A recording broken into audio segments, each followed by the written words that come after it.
Bonjour à tous, on reprend le TD numéro 5 avec la correction de l'exercice 2, donc l'exercice 1 qu'on avait déjà traité la dernière fois. Donc sur ce TD, on va faire donc l'exercice 2. Voilà, je vais passer en noir quand même. On va vous parler d'une compétition entre différents précipités. D'accord, donc cet exercice, on vous donne l'allure d'un diagramme avec des points anguleux A et B, caractéristique d'un phénomène de rupture d'équilibre qui est l'apparition ou la disparition d'un précipité. Si vous regardez, c'est ce type de diagramme. En fait, vous avez ce qu'on appelle des points anguleux A et B, où vous voyez en fait sur la droite du graphique ici, vous êtes à 100%, vous avez une première courbe après qui diminue, puis après vous avez une deuxième espèce qui reste à 100%, et après ça diminue. En fait, on va étudier ce type de graphique. Vous allez voir, c'est pas si compliqué quand on prend notre temps. Et on vous dit, en présence d'ions iodures, les Pb2+, donnent un précipité jaune et les ions Hg2+, un précipité rouge-orangé. D'accord, donc rappelez-vous, on va avoir la possibilité en fait d'avoir deux systèmes. Voilà, si on veut écrire, ça c'est écrit dans la correction. C'est qu'on a par exemple la particule échangée entre les deux, ça va être du I-, d'accord, en présence d'ions iodures. C'est-à-dire qu'on a un premier précipité qui va être Pb I2 avec Pb2+. Voilà. On a une deuxième couple qui va être Hg I2 avec Hg2+, et la particule échangée dans ce cas-là, voilà, ce sera I-. Voilà, donc ça c'est ce qu'on vous dit. Pb2+, ça vous donne un précipité jaune, donc normalement ici ce précipité-là est jaune, d'accord. Voilà. Et on vous dit un précipité orangé pour HGI2. On va se rappeler de ça.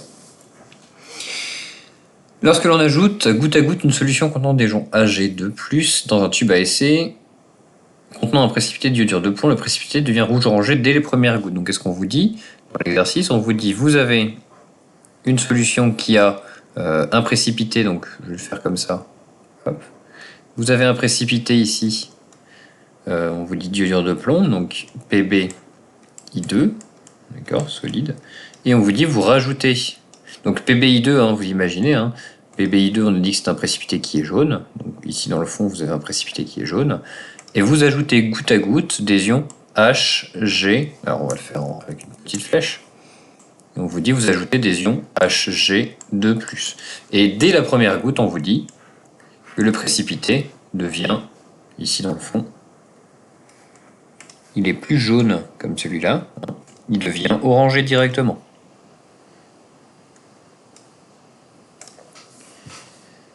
Donc on vous dit, qu'est-ce qu'on peut en conclure, écrire la réaction R qui modélise ce phénomène. Donc si on regarde ça, la réaction, si vous voulez l'écrire, vous avez au tout départ du PbI2, d'accord, ça c'est votre précipité, vous pouvez écrire solide si vous voulez. On vous rajoute des ions Hg2+, et donc ça va créer un nouvel équilibre, et si vous regardez bien, on a vu dans l'énoncé que HGI2 c'était orange, et on vous dit que le précipité passe orange. Donc ça veut dire qu'en fait vous allez échanger votre cation métallique, vous allez avoir du HGI2 plus du Pb2+. Et ça c'est la fameuse réaction R qu'on vous dit. Dans l'énoncé, on vous dit écrire l'équation de la réaction R qui modélise le phénomène. Donc en fait, si vous regardez ça, on peut en conclure déjà que Hg2+, c'est un meilleur récepteur, on va dire,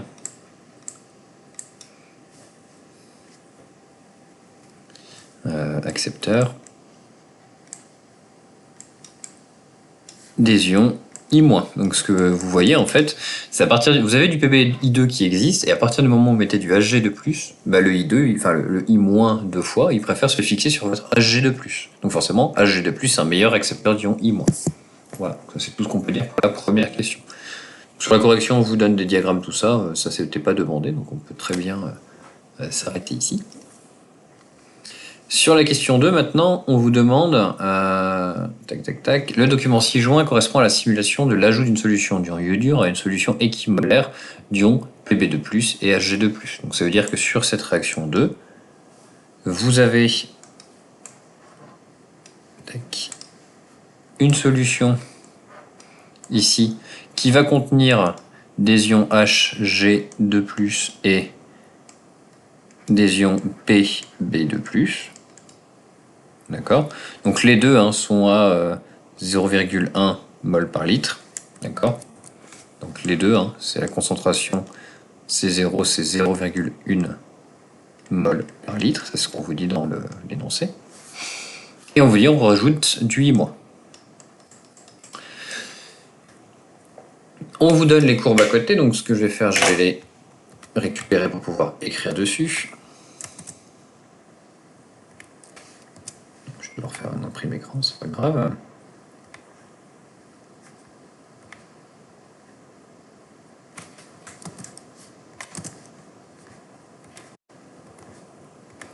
Et on vous donne ici le graphique qui va représenter cette réaction-là.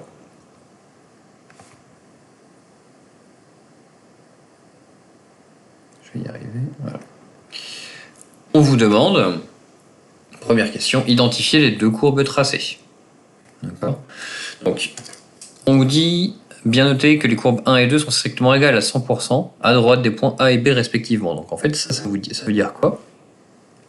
On vous dit simplement en fait qu'il y a une première courbe qui est ici à 100% et ensuite qui diminue pour arriver ici à 0 tout le long.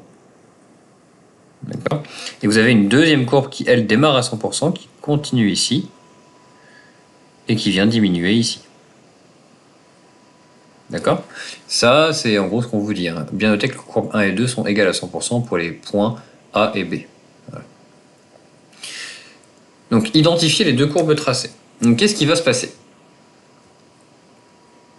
Au début, votre solution, si on regarde le petit schéma qu'on a fait, c'est uniquement des ions Hg2+, et BB et Pb2+. Il n'y a aucun I-. Donc ça veut dire que sur cette, ici, au tout départ, ici, il n'y a aucun I-. Les I-, vous n'en avez pas. Vous êtes en P2I, donc ça veut dire que vous êtes en moins log de la concentration en I-. D'accord? Forcément, au début, si vous n'en avez pas, vous allez avoir un très grand PI. Parce que si vous avez très peu de I-, moins log de quelque chose de très petit, c'est quelque chose de très grand. C'est pour ça qu'on se retrouve ici au maximum. Bon, après, on commence à rajouter du I-. Et vous allez voir, si on commence à rajouter du I-, votre PI va diminuer. En fait, on va descendre le long de cette échelle dans ce sens-là. C'est classique, c'est ce qu'on a fait depuis le début. Si vous n'avez pas de I- au tout début ici, vous avez à la fois votre cation Hg2+, et Pb2+, qui sont, comme au début, à concentration C0. Donc ça, il n'y a pas de souci. À partir du moment où on va commencer à rajouter des I-, en fait, vous allez remarquer, je l'avais souligné tout à l'heure, on commence ici, en haut de la courbe, à rajouter des I-, d'accord. Et au bout d'un moment, quand on commence à rajouter ces I-, on a une première espèce qui va diminuer à partir de ce qu'on appelle un point anguleux, comme ça, qui diminue fortement jusqu'à atteindre 0. Donc ça veut dire que l'un des deux ions a réagi en premier. D'accord. On l'a vu dans l'exemple tout à l'heure, dans la première question. Qu'est-ce qui s'est passé tout à l'heure? C'est que quand on a du précipité avec du plomb et qu'on rajoute du Hg, c'est le Hg qui va prendre la place du plomb. On a vu qu'en fait que Hg2+, c'est le meilleur accepteur des I-. Donc en fait, tout simplement, cette première courbe en rouge, elle signifie que les Hg2+, prennent le I-, vont précipiter en fait avec les I-. C'est ce qu'on a vu tout à l'heure. D'accord? Donc, si on veut écrire ça, le point B correspond à un point anguleux. Ça, c'est une petite définition, voilà. Anguleux. Pour la courbe 2. Donc, celle que j'ai mis en rouge, moi, d'accord? Donc, je vais faire ça comme ça pour pas que vous... Voilà, pour la courbe 2. Donc, cela traduit une rupture d'équilibre. Donc ça, c'est ce qu'on vous donne dans les corrections, hein. Une rupture d'équilibre, c'est-à-dire que vous avez une espèce en fait qui va être complètement consommée très rapidement. Et surtout, cette rupture d'équilibre, ça veut dire que c'est l'apparition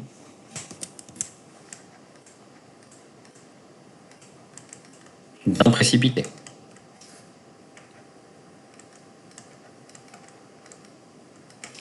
Voilà.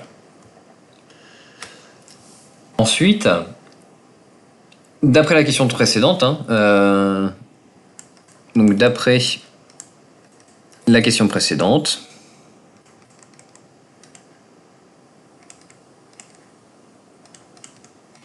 virgule, on sait que Hg2+ est un meilleur accepteur de I-,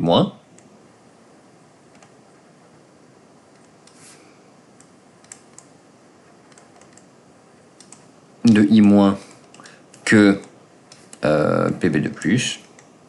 Donc ça veut dire quoi?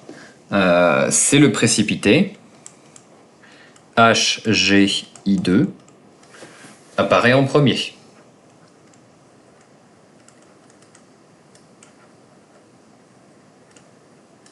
D'accord? Donc si vous avez HgI2 qui apparaît en premier, ça veut dire que votre première courbe, la courbe 2, d'accord, en gros c'est, si on regarde tout ça, hein, la courbe 2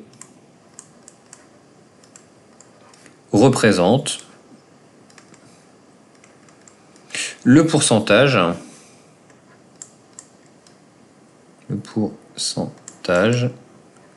d'ions Hg2+ restant.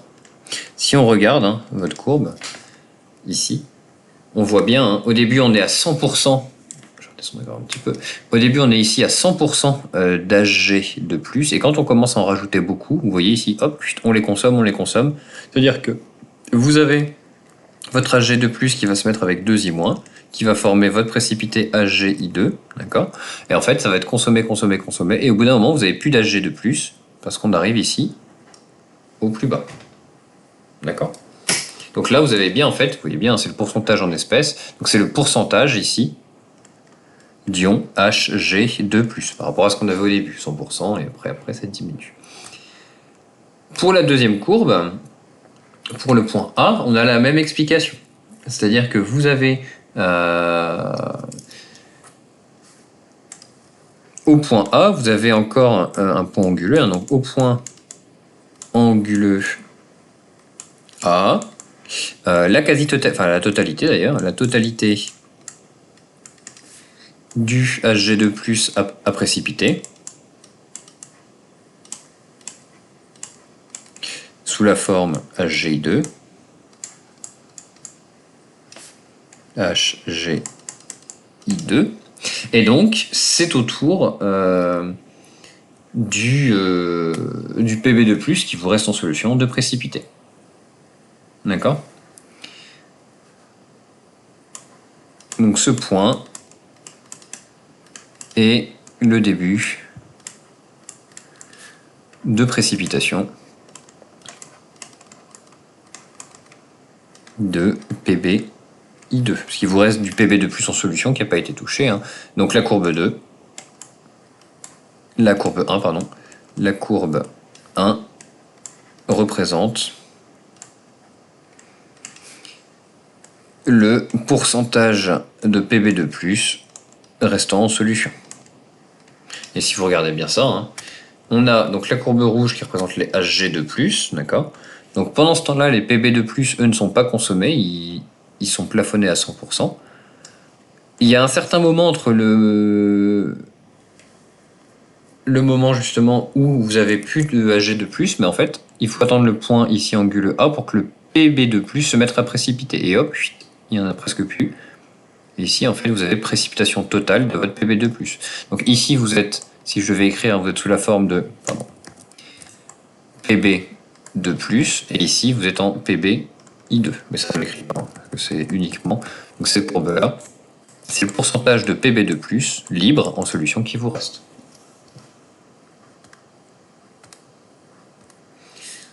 Regardez bien la correction, hein, il y a plein de petits détails. Elle est vraiment pas mal faite. Voilà. Donc n'hésitez vraiment pas à vous y reporter. Donc ça c'est pour la question A. On vous dit d'identifier les deux courbes, ça il n'y a pas de souci. Que représentent les points anguleux en déduire les produits de solubilité? Alors, petit b, les points anguleux, hein, on l'a dit tout à l'heure, donc c'est une définition, ça on l'avait pas vu en cours. Les points anguleux représentent des ruptures d'équilibre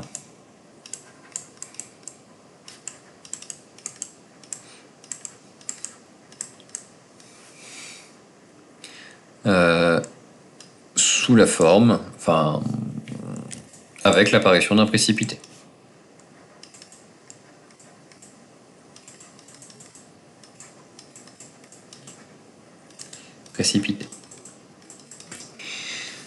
Donc, on a apparition du précipité en B, donc ici, hein, si vous voulez donner, au point B.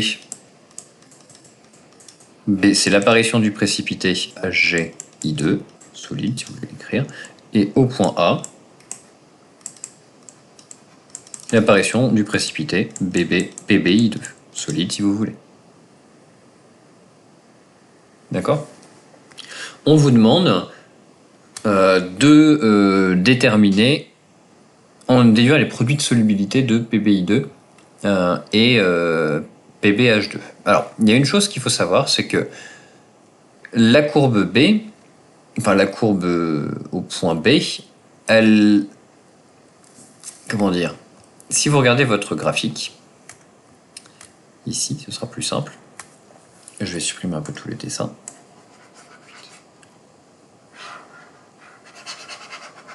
Voilà.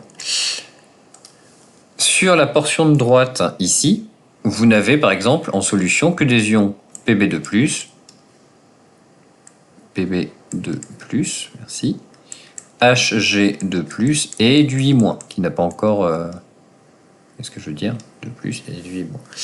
C'est seulement à partir de ce point B que vous avez dans votre milieu du Pb, du Hg, pardon, c'est le premier qui réagit, du HgI2. Ça veut dire que sur cette portion-là de droite, sur la portion rouge ici, vous n'avez pas le droit de définir la réaction avec un KS, parce que c'est un produit de solubilité. Le produit de solubilité va compter l'apparition de votre précipité. Ici, vous n'avez pas de précipité, vous ne pouvez pas appliquer un KS. Par contre, après ce point, vous avez totalement le droit de dire que la réaction, comme il y a du précipité HgI2 dans le milieu, vous avez le droit de dire que je peux appliquer mon KS dans toute cette partie-là. Le KS, hein, ici, du précipité HgI2.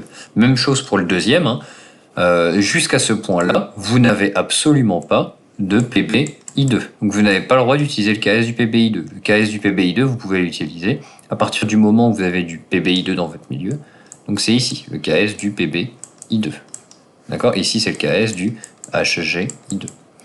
Le seul souci, c'est que quand vous allez écrire vos KS, ça va être selon la concentration en I-, et surtout selon la concentration soit en Hg2+, ou en Pb2+, selon le complexe que vous regardez, d'accord? Ça va être vos KS, KS de HgI2, et ça, ce sera le KS de Pb, pardon, I2. Donc là, je vous fais ça vite fait, mais vous allez voir où je veux en venir. Pour la concentration en I-, dans les deux cas ici, ça pose pas de problème, parce que vous allez pouvoir, si par exemple vous vous mettez à ce point-là, vous allez pouvoir descendre, lire un PI et faire 10 puissance moins cette valeur-là, et vous tombez sur la concentration, parce que je vous rappelle, le PI, c'est moins log de I-. D'accord? La concentration en I-.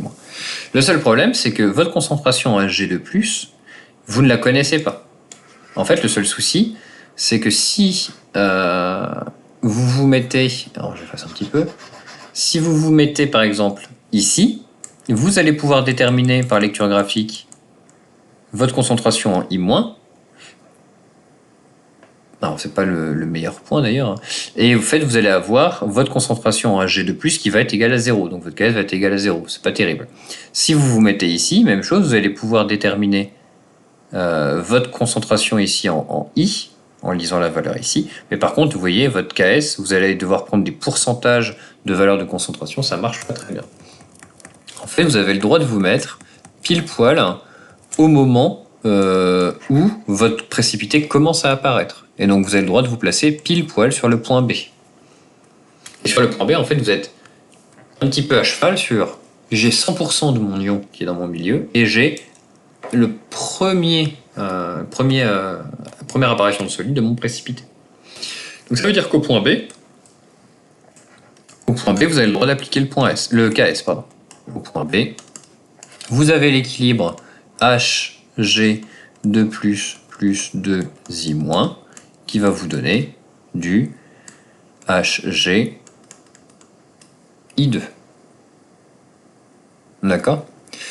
Ça, c'est ce qui va se passer au point S, au point B. Évidemment, hein, quand on veut un KS, le KS, hein, c'est par définition le produit des ions constitutifs de votre précipité. Donc, c'est-à-dire que le KS, c'est du Hg de I- au carré. Donc ça, c'est pour le KS, évidemment, du précipité. Voilà, ça, c'est pour le KS de Hg I2. Au point ici, au point B, votre concentration en Hg2+, elle est comme au départ. C'est-à-dire qu'on est juste au moment où ça va commencer à réagir. Donc votre Hg2+, on vous donnait tout à l'heure, c'était 0,1 mol par litre. D'accord ? Donc la concentration en Hg2+, c'est 0,1. Parce qu'au point B, on est à 100%. D'accord ? Si vous regardez ici à côté, hein, au point B ici, vous êtes à 100% de l'espèce. Donc vous êtes à 100% de concentration. Par contre, la concentration en I-, comment vous allez la définir ? Vous partez de ce point B, ce sera quand même plus simple si je me mets sur le graphique que je peux modifier directement. Voilà. Ça ne veut pas. Voilà. Si vous reprenez votre graphique ici, au point B, donc on est bien à 100% de l'espèce. Si vous lisez ici la valeur, on est à 100%. Donc c'est 100% de 0,1 mol par litre. Et après, vous allez lire ici votre P de I. On descend. Il est à peu près ici. On va dire à peu près à 13,6. D'accord ? Donc votre P de I, c'est 13,6, c'est bien. Donc si vous avez... Alors on peut faire par exemple... Au point B, P de I égale à 13,6. Donc I, la concentration, c'est 10 puissance moins 13,6. D'accord ? Alors P de I, c'est moins log de I, mais I, c'est 10 puissance moins P de I. Donc vous tombez sur une équation qui fait du 0,1 fois 10 puissance moins 13,6 au carré. Donc là, ici, fois. Et vous devriez tomber sur quelque chose d'à peu près égal. Hein. Donc là, c'est le KS d'HGI2. Là, le KS d'HGI2. Qui devrait être à peu près égal à 6 par 10 puissance moins 29. On vous dit dans la correction, c'est pas la peine de mettre des 6, parce que vous faites une lecture graphique, donc sur le 13,6 ici, il y a des imprécisions, donc ça n'a pas un grand intérêt. Même chose, vous pouvez déterminer le KS de l'autre équilibre, donc ça veut dire au point A, vous lisez une valeur de PI, voilà, donc au point A, c'est l'apparition de votre précipité avec du plomb. Donc l'apparition de votre précipité, c'est pas grave, je peux le descendre ça, avec du plomb, elle se fait au point A. Donc vous avez bien 100% de Pb de plus, ça ne change pas. Juste avant que ça précipite, on se met pile au bon endroit. Et vous vous placez à peu près ici, on va dire que vous êtes à même chose, hein, 3,6. Donc si vous avez un PI de 3,6, vous faites 10 puissance moins 3,6 pour retrouver la concentration, et vous tombez. Donc PI égale à 3,6, donc ça vous fait I- qui est égal à 10 puissance moins 3,6. Et vous faites la même chose, le KS de PBI2, il va être égal à la concentration en PB2+, donc c'était la même que Hg2+, on a dit, et la concentration en I- au carré à cet endroit-là. Ça vous fait du 0,1 fois 10 puissance moins 3,6 au carré. Et vous devriez tomber sur quelque chose de 6 par 10 puissance 9. Moins 9, pardon. Et voilà, vous avez déterminé vos KS. Vous voyez, c'est une manière assez simple avec ces, avec ces graphiques de les déterminer. Voilà, donc ça peut être quelque chose d'intéressant à revoir. Voilà, ça peut facilement tomber des choses comme ça. Les produits de solubilité de Pb2 et Hg2. Ça, on l'a fait. Donc déterminer la constante d'équilibre de la réaction R. La réaction R, rappelez-vous, c'est la toute première réaction qu'on a écrite. Je remonte. La réaction R, c'était celle-ci, de la première question. D'accord? Donc, on va la réécrire, c'est-à-dire qu'on part d'un PbI2, on rajoute, donc ici, sur la question C, on part, donc soit la réaction R, on va la réécrire, on part d'un PbI2, on ajoute des Hg2+, et on avait l'équilibre, où on avait échange des HGI2, et on avait du Pb2+, libre. Et en fait, quand vous écrivez le cas, on appelle cette réaction-là R, hein, le cas de la réaction R, si vous regardez, les précipités, c'est du solide, donc ça ne concerne pas la réaction, donc c'est une activité de 1, on ne les écrit pas. Donc vous avez Pb2+, sur Hg2+. D'accord ?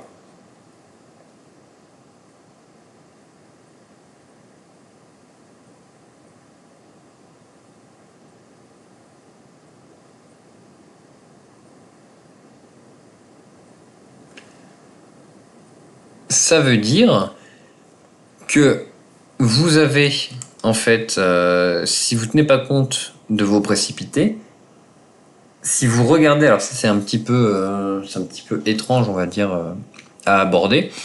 Là, on peut appliquer la loi de l'équilibre chimique. Donc ça veut dire qu'en fait, seulement à ce moment-là, seulement au moment où vous avez deux précipités, attention, hein, cette loi-là, elle est applicable lorsque vous avez deux précipités, et bien deux précipités, pas un précipité incomplexe ou autre chose. Quand vous avez deux précipités qui s'échangent ici la même particule, vous avez le droit, en fait, pour retomber sur vos petits, de dire, en fait, que Pb2+, et Hg2+, c'est la même chose que si vous faisiez Pb2+, Hg2+, ça ne pose pas de problème, fois, et vous multipliez en haut et en bas par I- au carré. D'accord ? Ça, c'est la même chose, parce que ça simplifie et ça s'en va. Mais ça vous permet d'écrire, en fait, de retrouver votre expression ici du Ks de PbI2, et en bas, le Ks de HgI2. Si vous regardez bien, hein, Pb2 fois I2-, c'est ce qu'on a là. D'accord ? Et Hg2+, et I- au carré, c'est ce qu'on retrouve ici, là-haut. D'accord ? Si vous multipliez en haut et en bas par I-, vous retombez sur vos Ks. Donc si vous faites le calcul, si vous faites Kr égale à la valeur qu'on vient de trouver, vous trouvez du 10 puissance plus 20. 10 puissance 20. C'est plus joli d'écrire 10 puissance 20. D'accord ? Et donc, la constante de leur équilibre, c'est 10 puissance 20, et vous voyez bien hein, que la réaction est très supérieure à 1. Donc la réaction se fait plus dans le sens du déplacement de l'équilibre du précipité PbI2 à Hg2+, comme on l'avait défini au tout début. D'accord ? Donc la réaction est totale, on a redissolution du précipité de PbI2 pour formation d'un précipité d'Hg2+. On est très largement supérieur à 1. Voilà pour cet exercice. Il n'est pas explicitement simple, on va dire, mais voilà. Une fois qu'on l'a vu, ce type de diagramme nous permet facilement de lire des valeurs de Ks, donc ça c'est bien à retenir. Donc voilà, donc si vous avez des questions, même chose, envoyez-moi vos questions par mail, j'y répondrai avec plaisir. Bon courage à vous.